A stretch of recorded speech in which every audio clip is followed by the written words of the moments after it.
Okay, so today we're going deep on homelessness in America. Right. We got a really unique perspective this time. It's from someone actually living it, in 2024. An article called The Invisible Man by Patrick Fealey came out just last month.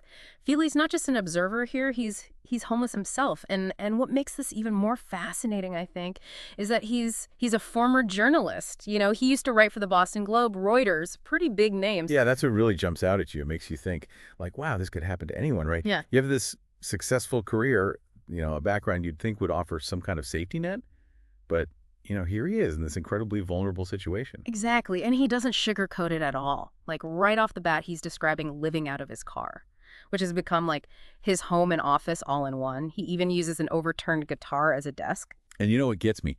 He still has this incredible drive to write, to create, Yeah. even with all this going on around him. He describes his car as like a mobile monastery. It's where he can focus on his craft, despite all the challenges. It's really powerful, the resilience of the human spirit. Yeah, but it's not just about like, romanticizing resilience. He's really upfront about how hard it is day to day, like living on $960 a month from SSDI. He talks about making ends meet, relying on peanut butter and jam sandwiches, using public restrooms. You really get a sense of like what it costs to live, even when you strip everything back to the bare minimum. Right. It makes you question, like, is that enough? Is $960 enough to get by? Even if you're budgeting perfectly, it highlights the gap, between what we consider help and what it actually costs to live. And then he talks about the police, right? Yeah. He's constantly running into them, even though he's not doing anything wrong, just being questioned all the time for loitering, looking suspicious. It's like just existing in public is enough to get you in trouble when you're homeless. It's this systemic bias, I think. Criminalizing homelessness. That's what it feels like. He gets told to move along all the time, right? Sent to a Walmart parking lot by the police, then kick out by security later. It's messed up. They're just getting shuffled around, never really welcome anywhere. And he talks about how stressful it is, that constant feeling of surveillance. Exactly. It's exhausting, dehumanizing. He mentions the anxiety, the fear. It takes a toll, on your mental health, your well-being. And then there's this irony, right? His girlfriend, Lane, she works at a high-end hotel, but she can't afford a place of her own. That just sums it up, doesn't it? The economic inequality it's insane. You have this world of luxury right next to extreme poverty. Yeah, it's a real wake-up call. And then Feely describes trying to get help from different organizations, but he hits all these roadblocks, limited resources and these catch-22s, like needing a job to afford housing, but then maybe losing his disability benefits. It's like the system's working against you. It's not just about giving aid. It's about creating, a way out of poverty that actually works. It's a real mess.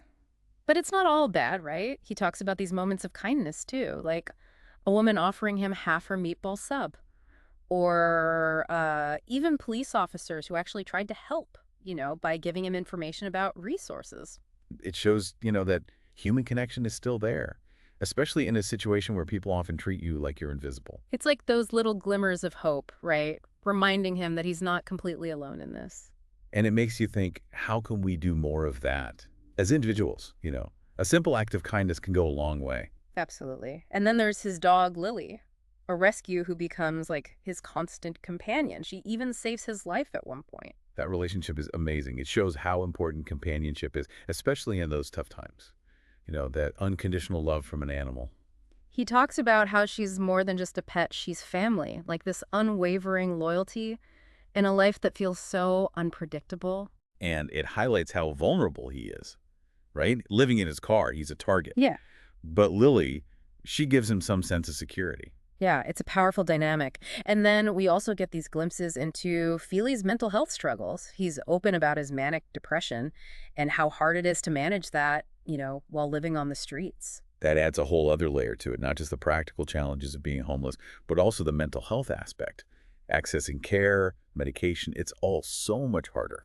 He calls his medication this cocktail that keeps him stable, but it has all these side effects. And then there's this awful encounter with a dentist. The dentist just assumed he was drug seeking, dismissed his pain. It's that stigma, right? People judging based on appearances, making assumptions, and it has real consequences. Makes you realize how easy it is to misjudge someone. To see them as, just homeless, not as an individual. Right, to forget they have their own story, their own experiences. And then Feely brings in the bigger picture, right? He cites the statistic 650,100 homeless people in the U.S. in 2024, more than double the number from 2020. Wow, that's a huge increase. Shows we're not doing enough to address this. He talks about the lack of affordable housing, economic inequality, The systems just aren't there for people with mental illness disabilities. and he's critical of the way we handle it, just breaking up encampments. Without fixing the underlying problem. It's like we're trying to hide it, not solve it. Exactly, just pushing people around, not giving them the support they need. And in the middle of all this, right, Fealey and Lane, they go to a gallery opening for her art. It's this beautiful moment, it's surrounded by creativity, a sense of community. It's a nice contrast to their everyday life. Art can be an escape, a way to connect with something bigger. He calls it a sacred space where they can, forget their troubles for a bit. But it also shows how precarious their situation is, right? Yeah. They have these glimpses of normalcy, but then it's back to reality. Yeah, it's bittersweet. And right after that, his financial situation gets even worse. Down to his last $20 with the end of the month coming up. Skipping meals, rationing gas, no more beer. It's that constant struggle, right? Living on the edge. Then he has to make a tough decision. Reach out to his sister for help, but they haven't spoken in years. That must be so hard. Swallowing your pride, risking rejection. He talks about how his family never understood his mental health struggles. Blamed him for it. So reaching out is really loaded, It's not just about the money. Yeah, it's about that potential for more hurt, more judgment. Absolutely. So that's where we leave off. Fealey waiting to hear back from his sister. It's like this cliffhanger. Shows how fragile everything is and how much those connections matter, even when they're difficult. It's like he's always on the move, never quite finding a place to land. Yeah, and that comes through really strong when he talks about the Walmart parking lot. It's like this weird in-between space, right? Yeah. A place to be, but not really, especially during the holidays. He describes it as this chaotic scene. Stressed out shoppers, security guards, watching everything. What I found interesting is what he says about the shoppers. Like he sees the strain on their faces, that sense of one paycheck away from being in his shoes. It breaks down that wall we like to put up, right? Between us and them. It could be any of us. Absolutely. And even in the Walmart lot, he's not left alone. He talks about being woken up by the police over and over, questioned, made to feel like he's doing something wrong. It's that distrust, I think. They assume he must be up to something illegal. Just because he's homeless? It creates this hostile environment, even in a place that's supposed to be, somewhat safe. Where are they supposed to go? And then there's that incident on Christmas morning. An officer wakes him up, worried he's trying to kill himself. Because his car was running. Fealey's like, dude, I'm just trying to stay warm. Makes sense, it's winter. But then the officer asks for his phone number, says it's just in case they need to reach him. But later, Fealey starts thinking, is it really about that? Yeah, it's about power, isn't it? When you're homeless, you're at the mercy of these authorities. He even worries they're going to put stalkerware on his phone to track him. That's scary. It makes you wonder, what's the real agenda here? Is it about safety or control? And then the ultimate irony, Walmart security kicks him out of the lot. The same lot the police sent him to. That's like a joke, right? Follow the rules, but the rules keep changing. Leaving you with no options. And Fealey doesn't shy away from the tougher stuff either. He sees drug use, encounters aggression. It's not all, romanticized struggle. It's real life. With real danger. Yeah, like that encounter at the park and ride. This guy comes at him in the dark. Sounds terrifying. Fealey thinks he's about to be robbed, or worse. But Lily, his dog, starts barking like crazy. Saves him. That's the thing, right? You're so vulnerable when you're homeless. It makes you realize how important having a safe place to be is. Just a home. Yeah, that basic security. And we see Fealey struggling internally, too.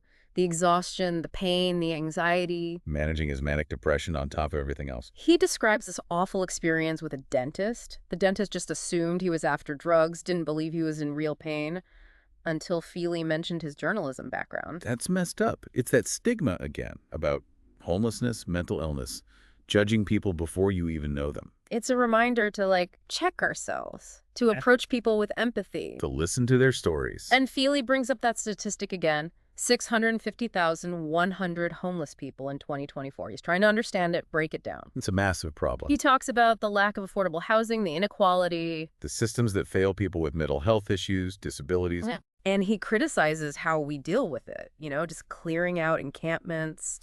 pushing people around without solving anything It's not a solution, it's just moving the problem. and making it invisible. Yeah, out of sight, out of mind. But Fealey's not just pointing fingers, he's offering solutions too. He says we need to invest in affordable housing, Expand access to mental health care. provide real financial assistance. It's about changing the system, not just managing the problem. And in the middle of all this, right, Fealey finds these moments of joy, these bright spots, his relationship with Lane, their love for art. Finding beauty in the midst of it all, He talks about these little victories, things that keep him going. it's that resilience again. But his financial situation, it keeps getting worse. His car, it's his everything, right? But it starts having problems and he can't afford to fix it. That's a nightmare scenario. So he has to make that call to his sister. That must have been so difficult. He talks about how his family never really understood his mental health struggles. So asking for help, it's a huge risk. It's about more than just money. Yeah, it's about that potential for rejection, for judgment. It's a really vulnerable position to be in. And we're left hanging again, right, waiting to see if his sister will come through. It's a reminder that even the strongest people need help sometimes. And that those connections, they matter more than ever when things are tough. Yeah, they can make all the difference. It's wild, right? Like, he's doing everything he can to survive. Yeah, and then the system throws another curveball at him. He goes to the state benefits office, waits for hours, and then they tell him she doesn't qualify for food stamps. What? Seriously? Yeah, because his car is considered an asset. You've got to be kidding me. That's so messed up. It is, right? Like, the thing that's keeping him sheltered is disqualifying him from getting help. It's like they want you to have absolutely nothing before they'll lift a finger. It's infuriating. And Fealey, he really hits a wall here. He describes feeling this surge of anger, Oh, I bet. like rage at the system, at the people who don't have to deal with any of this. He talks about wanting to lash out, make them see what it's really like. It's understandable, you know? When you're constantly being kicked down, ignored. It's a human response. But then he has this realization, that anger, that rage, it's not going to solve anything. It's not going to change the system. Exactly. It's easy to feel helpless in those moments. And that's when he starts asking these bigger questions, like, what does it even mean to be human, you know? In a society that treats people like this. It's a tough question. He talks about feeling invisible. Like you're not even there. A nuisance, a problem to be avoided, people looking away when he makes eye contact, clutching their bags a little tighter. It's dehumanizing. It is. And it speaks to those deep-seated fears, Yeah. you know? The ones we don't like to talk about. The ones that keep us from really seeing each other. And Fealey, he challenges us to do better, to see past those fears, those judgments, to recognize that we're all connected. It's about empathy, about understanding. Yeah, and it's about action. He talks about the need for systemic change, addressing the root causes of homelessness. Affordable housing, fair wages, mental health support. It's not enough to just throw money at it. We have to change the way things work. Create a system that actually helps people. A system that lifts people up instead of keeping them down. Yeah, exactly. And as he goes through all this, right, he's trying to find his own purpose, a way to make meaning out of this experience. He turns to his writing. It's an outlet, a way to process everything, He talks about how it helps him make sense of the chaos. to find some order in the midst of it all. And he's not just writing for himself. He wants to share his story, raise awareness. Change people's minds about homelessness. He wants people to see the human side of it, To understand the complexities. to see that it could happen to anyone, It's about breaking down those barriers, between us and them. reminding people that we're all in this together. And I think that's what makes Fealey's story so powerful. It's a call to action, a challenge to do better. It's a reminder that we all have a role to play in creating a more just and compassionate world. It's a story that stays with you. It makes you think. It makes you feel. And hopefully it makes you want to do something To make a difference. to make the world a little bit better. Yeah, that's what it's all about, right? Recognizing our shared humanity Mm. and using that recognition to create real change. And I think Fealey's story gives us a roadmap for how to do that. It starts with listening, with understanding, with empathy, And it ends with action. with working together to build a better future. A future where everyone has a place to call home. Absolutely. So that's our deep dive into The Invisible Man by Patrick Fealey. It's a story that's both heartbreaking and inspiring. A reminder that even in the darkest of times, there's always hope. And that even the smallest acts of kindness can make a world of difference. Thanks for joining us. And until next time, stay curious, stay engaged, and keep fighting for a